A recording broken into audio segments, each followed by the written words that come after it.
Hello dear students, welcome to education rise. विद्यार्थियों, यहाँ पर हम बात करेंगे क्लास 12th की जो इंग्लिश है आपकी, क्योंकि अब एग्ज़ाम नज़दीक हैं तो जितना ज़्यादा से ज़्यादा हम अभ्यास करेंगे, प्रश्नों का जितना हो सकेगा उतना अभ्यास करेंगे। सभी टाइप के क्वेश्चंस हम देखेंगे, अनसीन पैसेज और आपके जो क्वेश्चन आंसर्स और अति लघुत्रात्मक और ऑब्जेक्टिव टाइप के क्वेश्चंस, साथ ही साथ जो कंपोजिशन वाला है उसको भी हम यहाँ पे करेंगे। शॉर्ट कंपोजिशन, लॉन्ग कंपोजिशन, सभी टाइप के क्वेश्चन आंसर्स हम इसमें करेंगे। तो आज जो हम करेंगे उसमें क्या करेंगे कि आपका जो सेक्शन ए है, सेक्शन ए में जो आपको एक पैसेज मिलेगा उस पैसेज को आपको ध्यान से पढ़ना है और उसके आंसर देने हैं। तो कैसे आप इस तरीके से आंसर देंगे वो भी तरीका देखेंगे। साथ ही साथ जितने ज़्यादा से ज़्यादा पैसेज का अभ्यास कर सको, क्योंकि ये जो अनसीन पैसेज है पता नहीं कहाँ से आ जाए, तो हो सकता है आपको इसी में से कोई ना कोई एक आधा पैसेज मिल जाए। तो इस पैसेज को ध्यान से पढ़िएगा, पूरा का पूरा वीडियो देखिएगा और जितने प्रश्न आंसर हैं वो सारे देख लीजिए। अगर मान लीजिए यही आपकी परीक्षा में आ गया तो आपको पूरे में से पूरे नंबर मिल जाएंगे। तो आइए करते हैं शुरू बिना टाइम खराब किए, और एग्जाम के इंपॉर्टेंस को देखते हुए फटाफट से हम ज़्यादा से ज़्यादा अनसीन पैसेज करेंगे। तो लिखा हुआ है कि read the following passage carefully and answer the questions that follow. इस गद्यांश को ध्यानपूर्वक पढ़िए और नीचे लिखे हुए प्रश्नों के आंसर दीजिए। तो लिखा हुआ है, देखिए मैं पढ़ लेता हूँ, आप ध्यान से इसे सुन लीजिएगा।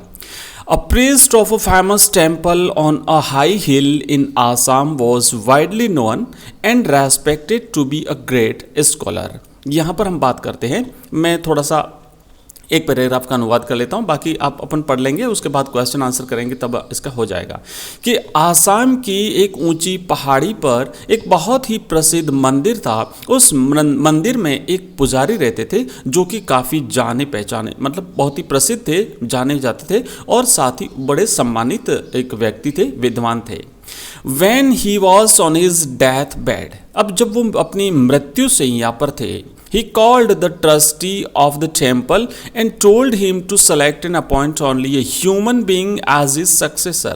तो उन्होंने उस समय अपने ट्रस्टी को बुलाया, मंदिर के ट्रस्टी को बुलाया और कहा कि मेरे बाद में आप एक मनुष्य को जो है अपॉइंट करिएगा इस मंदिर के सक्सेसर के रूप में, मेरे उत्तराधिकारी के रूप में। After his death A day was set for the selection of the new priest। उनकी मृत्यु के बाद एक नया दिन तय कर लिया गया उस सिलेक्शन के लिए। On the scheduled day, निश्चित तिथि को starting at dawn, सूर्योदय के समय से शुरू करते हुए, the aspirants started tracking the step and tutorials climb to the temple। As the route of the temple was difficult, full of thorns and stones, many aspirants got minor cuts and brushes on their feet and hands। After breakfast, the selection process started। The trustee asked all the aspirants to recite difficult sloks or verses from the sacred text। He explained to them various procedures of priesthood। By afternoon, as the selection process was about to end, one young man walked slowly into the temple। The trustee noticed him and asked, "Young man, you are very late. What took you so long? Why are your clothes torn? Why are your feet and hands bleeding badly?"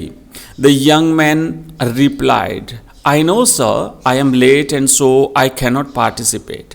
But please let me rest a while and let my wounds be treated. Then I will go back." But the trustee was curious. He asked again, "But how did you get hurt so badly? Did you follow the same route as the others?" "Yes, sir, I did," replied the young man. "But I thought I must remove all the thorns and sharp stones from the path so that when people came to pray in this temple, they must not get hurt. That's why I got late and hurt myself badly. I apologize for the delay and it will not be fair to the others if I participate." The trustee heard him intently, smiled and said, "Congratulations. You have been chosen. You are a true human being to be the successor of our holy priest." This statement infuriated the other participants. They demanded, "What are you mean? Are we not human?" The trustee replied, our old priest used to say that even animals know how to watch for their self-interest. They know how to avoid dangers, how to search for food and so on. Only a human being knows how to care for others. This young man not only thought about others, but he also cleared the path so that no one would get hurt. So he qualifies as a human being to be the successor of the great old priest. तो इसीलिए ये जो हैं एक हमारे उस पुजारी के उत्तराधिकारी के रूप में अपनी एक मनुष्य के रूप में अपनी योग्यताओं को साबित कर पाए हैं, क्वालिफाई कर पाए हैं, सो हम इनको पुजारी सेलेक्ट करते हैं। तो ये जो हम इनको सेलेक्ट किया गया। अब यहाँ पे करेंगे हम क्वेश्चन आंसर्स। पहला देखिए प्रश्न लिखा हुआ है कि where was the famous temple situated. अब आपको ये जो जितने भी क्वेश्चंस हैं इनका आंसर आपको इसी पैसेज में से देना है, इसमें से ही देना है। तो हम यहाँ पे देखेंगे कि इसका आंसर कहाँ मिलेगा। तो लिखा है ना कि where was the famous temple situated, वो प्रसिद्ध मंदिर कहाँ पर स्थित था। तो आपको पता है कि इसकी जो पहली पंक्ति थी, हम एक बार फिर से देखेंगे, आप यहाँ पे देखेंगे कि ये जो था ना, the priest of a famous temple on a high hill in Assam. तो आपको लिखना है कि the famous temple was situated on a high hill in Assam. Okay, इसी तरीके से आपको यहां से इसका आंसर लिखना है। तो the famous temple was situated on a high hill in Assam. दूसरा प्रश्न है when did the selection process start, वो सिलेक्शन प्रोसेस कब स्टार्ट हुई। तो after the selection process started after breakfast, या फिर आप लिख सकते हैं after breakfast the selection process started. इस तरीके से भी आप लिख सकते हैं, पहले ब्रेकफास्ट हुआ उसके बाद में फिर सिलेक्शन प्रोसेस शुरू हुआ। नेक्स्ट थर्ड क्वेश्चन है what did the trustee ask to do in the selection test for the aspirants. वो जो प्रतिभागी थे उन प्रतिभागियों से ट्रस्टी ने सिलेक्शन प्रोसेस के जो टेस्ट था उसमें क्या करने के लिए कहा। तो the trustee asked the aspirants to recite difficult shlokas और verses from the sacred text. पवित्र धर्म ग्रंथ में से या तो श्लोक या फिर जो पंक्तियां थी जो पद्य भाग की वो बोलने के लिए उनसे कहा गया था।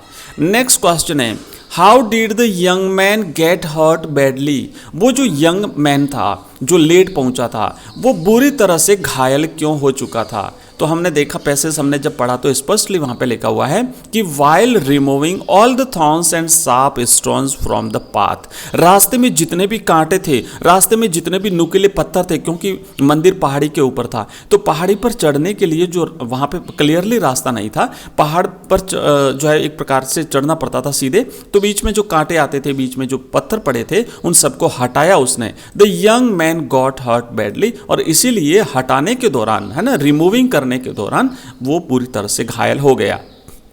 नेक्स्ट प्रश्न है why were the aspirants infuriated. वो क्रोधित क्यों हो गए। वो जो प्रतिभागी थे बाकी वाले जो पहले जो पहुंच गए थे और प्रोसेस शुरू हो चुका था, और जब अंतिम यंग मैन जब बाद में जो पहुंचा था उसको जब सेलेक्ट कर दिया गया तो बाकी वाले जो प्रतिभागी थे वो इन्फ्यूरिएटेड हो गए, क्रोधित हो गए, नाराज हो गए। क्या कारण था। तो यहाँ पे आप लिखेंगे आंसर कि the aspirants were infuriated because the young man was called a true human being by the trustee. क्योंकि ट्रस्टी के द्वारा जो यंग मैन जो बाद में लेट पहुंचा था, जो घायल अवस्था में था, उसको ह्यूमन बीइंग, एक सच्चा मानव, एक सच्चा मनुष्य कह करके पुकार दिया गया, तो इसलिए वो नाराज हो गए। नेक्स्ट प्रश्न है, इसमें आपको टोटल 9 प्रश्न मिलेंगे, ध्यान से पढ़िएगा, एक एक प्रश्न आपके लिए इंपॉर्टेंट है। हो सकता है सेम टू सेम पैसेज आपके एग्जाम में आ जाए, बड़े ही इंपॉर्टेंट पैसेज हैं, और जब अगर ये पैसेज आ गया तो सारे के सारे प्रश्न भी वहीं आएंगे। तो इसे एक बार, 2 बार, 3 बार, 4 बार अच्छी तरह से पढ़ लीजिए। अगर आपने पढ़ लिया सारे क्वेश्चंस अगर आपको याद हो गए तो निश्चित रूप से आपके एग्जाम में ये मिल जाएगा आपको। और मैं आपको बता दूं कि हमारा ऐप है एजुकेशन राइज, वहाँ पर हमने कंप्लीट कोर्स आपको अवेलेबल करवाया है इंग्लिश का, जहाँ पे सारे चैप्टर्स आपको मिलेंगे, PDF मिलेगी, ऑनलाइन आपको जो हमारे जो वीडियोस हैं वो सारे वहाँ पे मिल जाएंगे। ऑनलाइन टेस्ट देने की सुविधा आपको वहाँ पे मिलेगी। हमने 10-10 मॉडल पेपर्स बनाए हैं, वो 10 मॉडल पेपर्स मात्र 20 रुपये में हम आपको पूरे 10 मॉडल पेपर्स दे रहे हैं। हो सकता है आपको उसमें से भी कुछ क्वेश्चंस मिल जाए, तो खाली 20 रुपये में, मात्र 20 रुपये में आपको टोटल 10 मॉडल पेपर्स दे रहे हैं। अगर आप इंटरेस्टेड हैं तो जरूर परचेज करिएगा। लिंक इस वीडियो के डिस्क्रिप्शन में दी हुई है हमारे ऐप की। ऐप डाउनलोड करना अपने मोबाइल में, वहाँ पर आपको सारी ये चीज़ें मिल जाएगी। स्टोर वाला जो टैब है, स्टोर वाले टैब में जाओगे तो वहाँ पे आपको इंग्लिश का, हिंदी का, हिस्ट्री का, पॉलिटिकल साइंस का, ज्योग्राफी के सारे का सारा स्टडी मटेरियल आपको वहाँ पे मिल जाएगा। इन सबके ऑनलाइन टेस्ट मिलेंगे, इन सबके मॉडल पेपर्स मिलेंगे, इन सबकी PDF मिलेगी, इन सबके वीडियो लेक्चर्स मिलेंगे। कंप्लीट सारी चीज़ें आपको वहाँ पे मिल जाएगी। तो एक बार जरूर ट्राई करिएगा। लिंक इस वीडियो के डिस्क्रिप्शन में दिया हुआ है। अदरवाइज आप प्ले स्टोर पर डायरेक्ट लिखेंगे एजुकेशन राइज, तब भी आपको हमारा ऐप मिल जाएगा। और हमारा टेलीग्राम चैनल, हमारे व्हाट्सएप ग्रुप, हमारे इंस्टाग्राम, हमारा फेसबुक पेज, सबकी लिंक आपको इस वीडियो में मिल जाएगी। तो आप सभी को फॉलो भी कर लीजिएगा। एग्जाम से रिलेटेड इसी प्रकार के study material, important study material हम आपके लिए लेकर के आते हैं। इंग्लिश के अलावा हिंदी कंपलसरी, हिंदी साहित्य, पॉलिटिकल साइंस, ज्योग्राफी, हिस्ट्री, सभी के हम लेकर के आते हैं। और इसके अलावा हमारी 2 लाइव क्लास रहती है प्रतिदिन, एक मॉर्निंग में 6 बजे और एक शाम को 8 बजे। 2 लाइव क्लासें एवरीडे रहती है, तो आप जरूर उन क्लासेस को ज्वाइन करिएगा।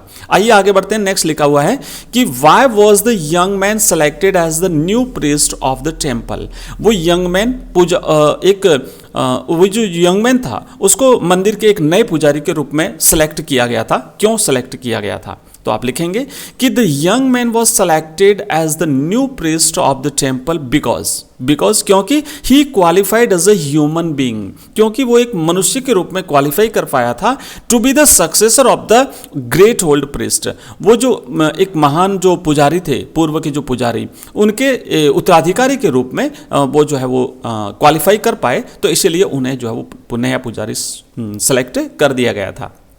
तो देखिए, आपका जो पहला क्वेश्चन रहेगा उसमें ये जो गद्यांश पूछा जाएगा उसमें टोटल 9 प्रश्न रहेंगे।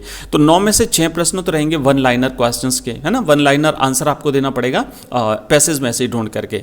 और बाकी जो 3 क्वेश्चंस रहेंगे उसमें आपको क्या करना, देखो लिखा हुआ है कि find out a word from the passage which means, passage में से वो शब्द ढूंढ करके निकालिए जिसका अर्थ होता है ये सेम अर्थ होना चाहिए। क्या आंसर देखो लिखा है यहाँ पे कि the person who are ambitious and want to aspire something, मतलब वो व्यक्ति जो कि इच्छुक हो और कुछ प्राप्त करना चाहते हो किसी में सेलेक्ट होकर के, तो वो क्या कहलाते हैं? तो वो एस्पिरेंट्स कहलाते हैं, है ना। प्रतिभागी मतलब इच्छुक, वो कहलाते हैं एस्पिरेंट्स। ओके, एस्पिरेंट्स इस पैसेज में दिया हुआ है, ये ढूंढ के आपको निकालना है। नेक्स्ट है a person who follows next in order, एक व्यक्ति जो कि क्रम में अगला हो मतलब, है ना, पिछले का उत्तराधिकारी जो होता है उसे इंग्लिश में क्या कहते हैं? तो उसे इंग्लिश में सक्सेसर कहते हैं। ये भी पैसेज में है। समानार्थक शब्द आपको ढूंढ करके 3 समानार्थक शब्द आपको ढूंढ करके पैसेज में से निकालने पड़ेंगे, 1-1 नंबर का रहेगा। तो इस तरीके से टोटल ये आपका होता है, टोटल आपका जो है ये होता है 10 नंबर का। ठीक है, तो इस तरीके से हमने ये आपके इसके कर दिए। ये इस तरीके से 9 प्रश्न होते हैं। और बाकी अब जो दूसरा है, फिर से आपको एक पैसेज मिलेगा, इसको हम नेक्स्ट वीडियो में करेंगे क्योंकि वीडियो काफ़ी लंबा हो रहा है। तो छोटे छोटे भागों में मैं आपको इस तरीके से सारा का सारा अभ्यास करा दूंगा। पूरे प्रश्न पत्र का अभ्यास करेंगे। पहला प्रश्न आपका अनसीन पैसेज का रहेगा, दूसरा प्रश्न आपका रहेगा पैसेज आएगा, तीसरे प्रश्न में इस जितने मतलब जो शॉर्ट कंपोजिशन आएंगे, मतलब एक आपका क्रम से हम सारी चीज़ें करवा देंगे। तो लगातार हमारे साथ बने रहिए। आपसे रिक्वेस्ट रहेगा, अगर आपने चैनल को अभी तक सब्सक्राइब नहीं किया तो प्लीज कर दीजिएगा और अपने मित्रों के साथ इस वीडियो को शेयर कर दीजिए ताकि थोड़ा सा उनको भी हेल्प मिल जाए, है ना, उनको भी हेल्प मिल जाए। और इसी तरीके से लगातार आप हमारे साथ बने रहिए। एग्जाम तक हम आपकी तैयारी करवाएंगे। Thank you very much. मिलते हैं नेक्स्ट वीडियो में, तब तक के लिए बाय, धन्यवाद।